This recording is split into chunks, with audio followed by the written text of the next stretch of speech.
I love that Blanca came up. Hey everyone, welcome to our new gaming podcast. So you know way down in the brain. That's that. Yeah, we're a little low. So we're in the process of updating the look of the set. This is obviously a soft launch. Changing things around a little bit. But we are happy to say we finally come up, after much arguing, we finally came up with a name we were all happy with for the podcast. Was there arguing? Oh yeah, there's lots of arguing. Lots of blood. Just arguing for the sake of arguing if I know us.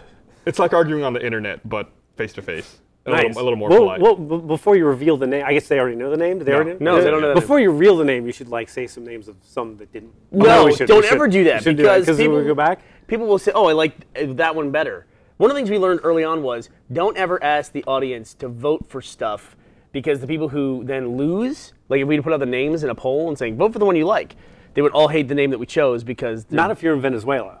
What do you mean? Then you win because you're in Venezuela. What does that mean? It's a dictator joke. Oh, dictator jokes. Oh, okay.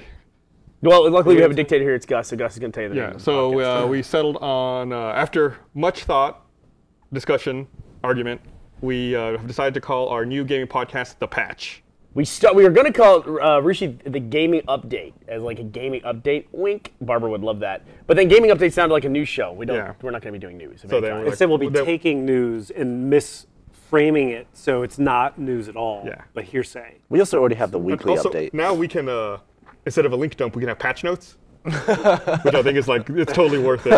That's pretty awesome. Or we can distribute our link dump via README file, like a readme.txt file. Yeah. Feels really weird to be this close to you. Does it? Yeah. I like this table. Karen I like did a good job finding it. It's a good table.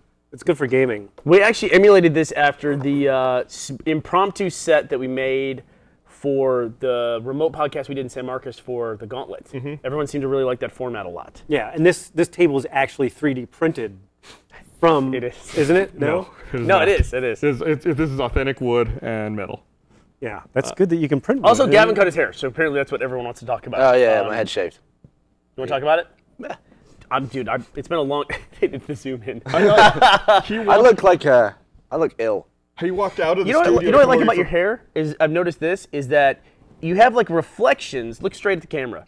You have reflections that like ring your hair here, like just the way your head is shaped. It's like an inbuilt halo. Yeah, you do. You have a built-in halo now that your head is shaved. I like it. I noticed it when you first walked up. You noticed my hair? No, I noticed your ring. Oh, yeah. that you get like a reflection around your head. Yeah, it's all part of, I did a thing with Jeff where we shaved my head and stuck it to his face, and then he shaved his beard and we stuck that to my head. We just swapped hair. So yeah, like people do. I swear you've done that before. We were talking about that before. We were just talking about it for a while. Yeah. Yeah, I thought you did that. No, I shaved half my beard before. Oh, yeah, you've done it all. Well, it's not a gaming thing, but it's relevant to based on what to you're get talking everyone about. to stop talking about my head. Have you ever seen the video of the guy who shaved his own head, then made that his own hair into a wig, and wore that, and then in the middle of conversations with people, he'd go, "What is that?" And they turn, and he'd pull off his own hair. Like, why? I don't understand why he would need to pull his own hair off. Why couldn't he just be bald with a wig doing that? Well, I think that's what makes it funny. Why couldn't you just shave your head and put fake hair on your head? Because it's funnier. It's funnier to use your own hair for a wig. This is so funny about that. But even if you're using your own hair, it's still probably going to read as a wig, though, right? No? It definitely did. Yeah. It definitely did. Because it's not a color or texture thing that's selling it. It's attached to the body thing. Not that I'm one to talk. In order to get ready for the podcast today, Burnie and I. The fuck was that? That's his text message tone. I'm gonna make sure. Nope, mine wasn't turned off either. But that was Gavin, not me. Burnie and I independently went and got haircuts today to look good for. We did for the podcast. Let me see. Who wins the haircut war? Yours looks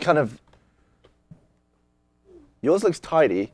Burnie's looks tidy. Yours looks like you need a haircut. Gus looks like he needs a haircut. Both your hair, they look good because they're both like sort of pre-shaped. It's like a helmet. I mean, they look pre-shaped. What, did we lose you? What happened? Do we need to restart Burnie? I'm pausing. I wanted to get people a clean evaluation. So I know why you guys did that though this weekend. Why you guys must have gotten bored and cut your hair and cut your beard. It's hot. Well, it's hot, and it was Memorial Day weekend, and I don't know about you guys, but it rained at my house the entire weekend, except for Monday. Did it? You guys weren't rained in the entire time? Oh yeah, I was. Oh, I guess maybe. Yeah, it rained like crazy. So I don't remember what I did. So what'd you do? Did you end up staying in playing anything? Because I did. I had a kind of a weird thing happen. What's that? Well, right down the road from me, there is a board game shop, which is Those are cool. Yeah, but they always seem like the kind of business. It's like when you go in, you like immediately feel sorry for the people because you're like, I understand why you made this business, but not everybody's like you and your friends. Not everybody's going out and buying board games at a specialized board game shop. Board games are games, Brandon. What is he saying? He's like, talk about games. This isn't the regular. This isn't the regular. We're talking about fucking board games, We're jackass. fucking segued. What a fucking cunt. I'm just glad that something like that can actually stay in business now. Like to me, it's like, oh, you're still in business. Thank God. Thank God you're still in business.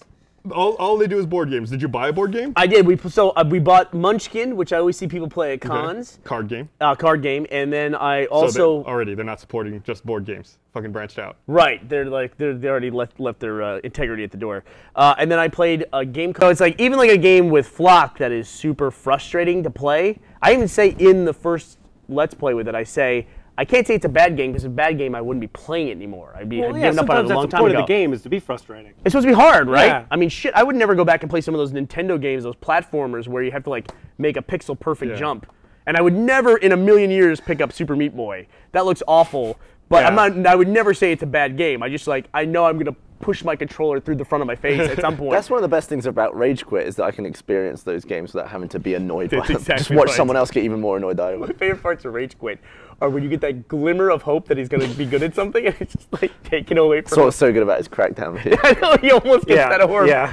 And he's just like, It was Sorry, genuine, like earnest. I'm going for this. The yelling and like screaming is really funny, but I also like the sighs. Where it's just like he's trying to get it's just like this is my life.